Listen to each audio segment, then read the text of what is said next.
Boker Tov. Parashat Tzav, la Torah nous dit Zot Torah Ta'ola. Hi A'ola al-Mokeda al-Mizbeach Kol halayla ad haboker. Le feu qui doit être allumé toute la nuit sur le Mizbeach, sur l'autel. Et quand le feu il commençait à descendre, il faut tout de suite que le Kohen y monte et il remet des braises pour que le feu reste toute la nuit. Et la Torah nous donne un ordre plus tard, dans le verset 6. Esh tamid tukad al mizbeach lo tirbe. Un Kohen qui a éteint le feu du mizbeach, il a transgressé une mitzvah ta'aseh, mina Torah, que le feu doit rester allumé tout le temps. Pas rien que ça. Et celui qui a éteint le feu sur le mizbeach, il a transgressé aussi deux mitzvot lo ta'aseh, parce que c'est écrit deux fois dans le texte, lo tirbe. Ça veut dire que c'est très grave d'éteindre le feu. Le Shla Kadosh Rabbi Yeshayahu Halevi Horovitz, qui est un des plus grands de tout Am Israël, et un des seuls tzadikim de Am Israël qu'on ajoute à son nom Kadosh. On dit Ari Akadosh, Al-Sheikh Akadosh, Orachaim Akadosh et Shla Akadosh. C'est pas tout le monde qui a eu le mérite qu'on les appelle Akadosh. Alors, Shla, c'est l'acronyme du nom du livre, Shenel Luchot HaBerit. Il a écrit un livre qui s'appelle Shenel Luchot HaBerit. Écoutez ça. Il dit qu'un des sages de Tzfat a rencontré Eliyahu Hanavi dans son époque. Et il lui a dit quel est le pasouk le plus efficace à mentionner pour annuler la force du Yetzer Hara. Et il lui a dit, Eliyahu Hanavi lui a dit, que quand tu veux annuler le Yetzer Hara, il faut dire le pasouk, Esh tamid tukad al hamizbeach lo tirbe. Dès que tu as une pensée du Yetzer Hara, où tu passes dans un endroit où tu as peur d'être tenté par des mauvaises choses, etc., tu dis, Esh tamid tukad al hamizbeach lo tirbe. Le feu restera allumé tout le temps sur l'autel et il ne s'éteindra jamais. Qu'est-ce qu'il y a de spécial dans ce pasouk? Pourquoi ce pasouk, il est tellement efficace à tel point que quand tu le mentionnes, le Yetzer Hara se sauve?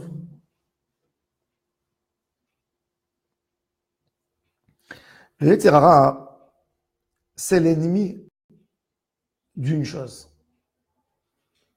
C'est l'ennemi de la routine. De la routine dans la Avodat Hashem. Il veut nous détruire la routine.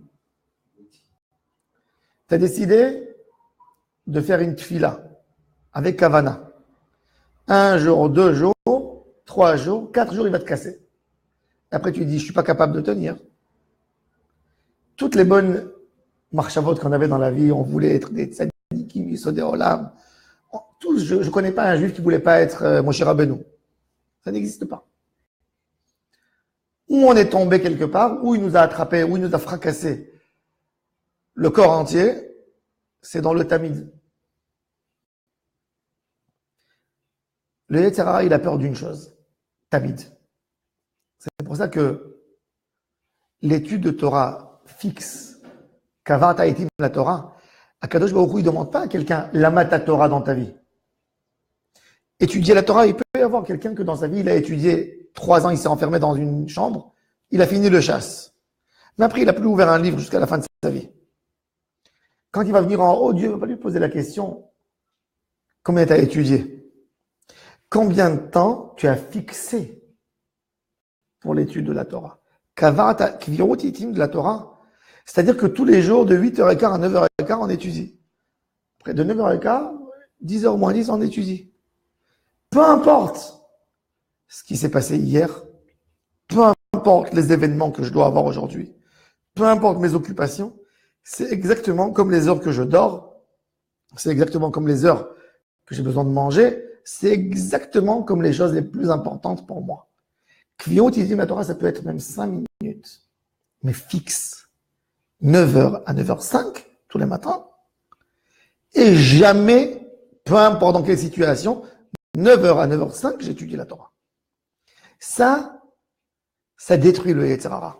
Le Yetzer Hara, quand il voit un homme qui se fixe comme ça, il ne peut pas sur lui. C'est exactement comme la Esh Tamid, parce que le Yetzer Hara, il veut te détacher d'Hashem Yitbarach. Il veut t'enlever de la dvekout dans Hachem. Comment il t'enlève? Il te casse, il t'interrompt.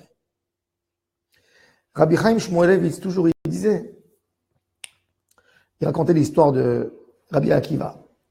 Rabbi Akiva, il va en yeshiva.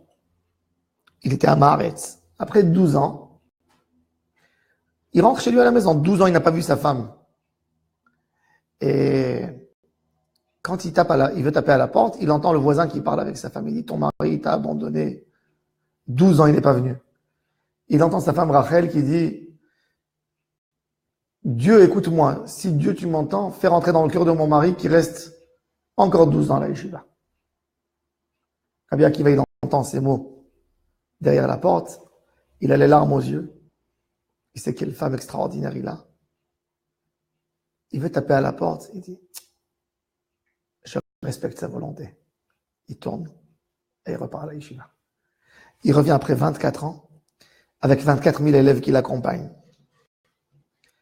Le maître de la génération, etc., le grand Rabbi Akiva, le fameux Rabbi Akiva, le maître de la Torah orale. Et Rav Chaim Shmuelevitz, il pose une question très simple, humaine, que nous tous on aurait posée. C'est déjà arrivé à la maison. Tu tapes pas à la porte pour enlacer ta femme, l'encourager, dire que ses mots t'ont réchauffé le cœur, que tu vois à quel point elle est dévouée, que tu vois à quel point elle est gentille, à quel point elle est amoureuse. La remercier, lui donner de la joie et retourner. Lui dire simplement qu'il n'est pas mort. Oui. Alors, Rav Chaim Shmuelevitz, il dit, s'il serait rentré à la maison, ça s'appelle pas 24 ans, ça s'appelle 12 plus 12. Ça s'appelle pas 24. La continuité dans la Avodat Hashem, c'est le plus important. Dans la Avodat Hashem, ce qui compte, c'est comment tu continues. Ner Tamid, Tamid, Tamid, Korban Tamid. Le Korban Tamid, tous les jours, que ce soit Shabbat, que ce soit Kippour, que ce soit Pessah, que ce soit Sukkot, Korban Tamid. Tout le reste, c'est des moussafim, des tosafot, dans la Avodat Hashem. Mais le Korban Tamid, indispensable. Adlakat Nerot, c'est Tamid aussi. La menorah, Tamid, Tamid. Il y a des choses dans la Avodat Hashem que haine d'avoir casé. Haine. Mais se fixer, ça c'est l'importance. L'heure, se fixer l'heure dans la journée, c'est dire au Yetzer Hara, ce moment il est à Hashem Yitbarach. Personne qui peut perturber ce lien avec Hashem. Je fais pas quand je peux. Je fais même quand je peux pas. Je le fais. Ça c'est Avodat Hashem. Ça détruit le Yetzer Hara complètement. Quand il voit ça, il perd la force sur l'homme. Parce qu'il y a un homme qui dit, moi je dois étudier 10 minutes par jour, peu importe les 10 minutes. 2 heures de l'après-midi, c'est bien, c'est très bien. Mais c'est 1000 fois plus puissant si c'est une heure fixe que tu te prépares avant.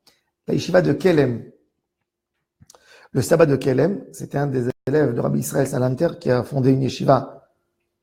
Toutes les dernières lumières de cette génération, ils sont sortis de Kelem, les élèves du sabbat de Kelem. Kelem, une ville, Kelem, en Bélarus. Qu'est-ce qu'il faisait, lui? Lui, il faisait, pour montrer l'importance de se fixer aux élèves à la yeshiva, il y avait un seder à la yeshiva pour expliquer que même 5 minutes de Torah, mais dans un moment fixe, c'est très important. Donc, ils allaient dormir à 10 heures du soir, ils se levaient à 3 heures du matin pour un seder qui durait 5 minutes pile. De 3 heures à 3h05. Donc les élèves, déjà, ils étaient prêts sur leur chaise avec le livre à 3 heures pile, 1 minute avant 3 heures. 3h05, le Rav disait fermez les livres. Quand quelqu'un, il sait que Kadosh Baruch Hu, il se dévoue et il donne 100 ans à Hashem Yitbarach, c'est beaucoup plus facile pour lui de battre le Yetzer Hara sur n'importe quoi. Il est moins tenté. Il ne se fait pas influencer par des idées qui viennent. Arrête, le Yetzer Hara, c'est quoi? C'est qu'il te lance des trucs, des tentations. Hop! Il te donne une flèche de tentation. Tu es tenté, tu es perturbé. Quand tu peux être perturbé, quand ta journée, elle n'est pas programmée dans le temps. Un homme, comme il dit, comme une ville qui n'a pas de muraille, qui n'a rien du tout, Ken, un homme qu'il n'y a pas quelque chose qui peut l'empêcher, qu'il n'y a pas quelque chose qui lui donne une barrière. Quand quelqu'un il se dit, c'est vrai, nous on fait notre fila tous les matins. On fait notre fila. Mais on fait notre fila depuis 5h30 du matin jusqu'à 9h. Oui. Ça veut dire que j'ai 4 heures. Mais quand ta fila, elle est tous les matins, honnête, tous les matins, de 7 à 8. N, ça se renverse le monde, c'est 7 à 8. Peu importe ce qui se passe. Ton étude de Gemara, ça n'existe pas un jour que tu le transgresses. Ça n'existe pas. Tu es à la maison vendredi quand il n'y a pas de shiur, tu es à la maison Shabbat. Cette heure-là, je dois la faire. Alors, Shabbat, c'est une autre heure. Mais cette heure, il n'y a personne, ni des invités. Ma femme, elle a invité des gens. J'annule pas le shiur. Le shiur, c'est le shiur. Je suis invité chez quelqu'un. Je prends mon livre cette heure-ci. Je m'excuse. Je suis obligé d'étudier. J'ai mon Chaver qui m'attend pour l'étude. J'ai mon hébreu. Limud Torah, mais se fixer. Ça veut dire que déjà, tu as mis la plus grande barrière contre le Yetzer Hara. Il n'y a pas de vague qui peut te faire pousser de rien du tout. Un homme qui s'est stabilisé comme ça, même quand le Yetzer Hara vient lui donner une tentation, tout de suite il pense, puisqu'il se fixe. C'est pour ça que le Yetzer Hara, dès qu'il entend le Esh Tamid Tukad al Mizbeach, il a très peur qu'on ait collé en lien du Tamid, du Bet Hamikdash, Esh Tamid Tukad al Mizbeach, Lot Irbe. Et c'est pour ça que le Korban Tamid, il était mechaper sur tout un Israël. Quand un juif il rentrait au Bet Hamikdash, il voyait le seder, l'ordre et le temps de chaque chose. C'est là qu'il faisait Avodat Hashem. C'est pour ça que même notre filote, elles sont limitées par rapport au temps. Arrête. Normalement, une fila, c'est miséricordieux, n'est-ce pas? C'est miséricordieux. C'est réveiller l'amour d'Hachem par rapport à nous, ses enfants. Donc, on tape à la porte de la Shekhinah, d'Akadosh Baruch Hu, peu importe quelle heure. Mais Akadosh Baruch Hu te dit pour tirer la miséricorde, pour ne pas que tu te fasses, que tu t'énoies dans les vagues du monde, même ça a des heures. Même que normalement, Akadosh Baruch Hu, n'importe quelle heure, Akadosh Baruch Hu est là pour nous écouter. Mais il faut se fixer. Se fixer dans la Avodat Hashem, c'est la stabilité dans la Avodat Hashem. Il n'y a pas plus fort que ça. Quand quelqu'un est stable, point de vue Kedusha, même sur une chose, mais il se fixe, qu'il n'y a rien dans le monde qui peut le bouger de ça, mais etc., c'est beaucoup plus dur de le faire tomber dans un piège. C'est un homme qui pense. C'est un homme qui a des limites. Hashem yizakeh otanu shebezrat Hashem nizkeh לקבוע עצמנו ונהיה עובדי השם תמיד, אמן ואמן.